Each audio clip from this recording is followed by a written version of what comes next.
No smoking, तो क्या सिलीगुड़ी में नहीं मिलेगी सिगरेट? नमस्कार, मैं हूं मालविका और आप देख रहे हैं खबर समय।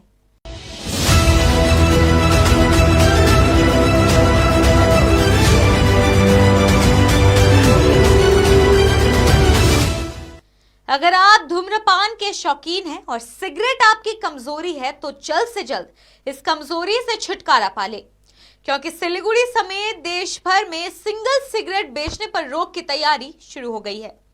आज दुकानों पर आप बड़े ही आराम से सिगरेट खरीद लेते हैं, लेकिन शायद कल इन दुकानों में सिगरेट मिले ही नहीं। कुछ इसी तरह की चर्चा सामने आ रही है। अगर सरकार ने सांसद की स्थायी समिति की सिफारिशों को मान लिया तो हो सकता है कि अगले साल नो स्मोकिंग स्वतः सरकार हो जाए, क्योंकि जब सिगरेट मिलेगी ही नहीं तो लोग स्मोकिंग का एंजॉय कैसे करेंगे। मिली जानकारी के अनुसार सांसद की स्थायी समिति ने तंबाकू उत्पादों और अल्कोहल के सेवन पर प्रभावी रोक की सिफारिश की है। सांसदीय समिति ने सिंगल सिगरेट बेचने पर रोक लगाने का प्रस्ताव दिया है। समिति का मानना है कि इससे तंबाकू नियंत्रण अभियान प्रभावित हो रहा है। अब देखना यह है कि सरकार सांसद की स्थायी समिति की सिफारिश को मान लेती है। हालांकि विशेष आगे इसके विविध पक्षों को दरकिनार नहीं कर रहा है, क्योंकि सिगरेट और तंबाकू निर्माण से हजारों लोगों की रोजी रोटी चलती है। अगर उद्योग बंद हुआ तो फिर इस उद्योग पर निर्भर हजारों लोगों की रोजी रोटी खतरे में पड़ जाएगी। सरकार कोई भी फैसला करने से पहले निश्चित रूप से इसके विविध पक्षों को खंगालना चाहेगी और अध्ययन के बाद ही इस पर सरकार का फैसला सामने आ सकता है।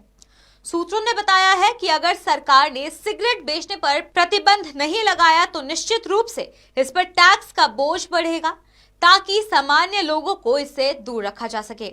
जिस तरह से विभिन्न एजेंसियां और अध्ययन करने वाले वैज्ञानिकों ने सिगरेट तथा अन्य तंबाकू उत्पादों के सेवन को खतरनाक बताया है और अब सांसद की स्थायी समिति की सिफारिश भी सामने आ गई है, ऐसे में इस बात की ज्यादा संभावना है कि सरकार सिगरेट और तंबाकू उत्पादों पर भारी टैक्स लगा सकती है।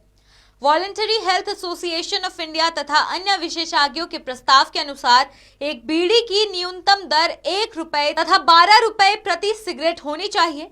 स्मोक फ्री सिगरेट पर 90% टैक्स बढ़ाने की सलाह सरकार को दी गई है।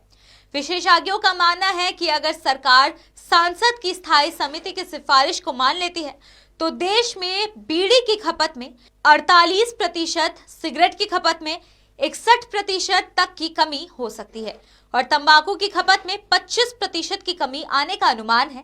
बहरहाल देखना होगा कि सरकार का अगला कदम क्या होता है। जाने से पहले बता दें कि ये खबर आपके लिए हमारे एक प्रतिनिधि सुरेंद्र श्रीवास्तव द्वारा लिखा गया है। मैं मालविका सुराना प्रस्तुत थी आपके समक्ष खबर लेकर, और ऐसे ही कुछ ताजा तरीन अपडेट से अपडेटेड रहने के लिए देखते रहे खबर समय।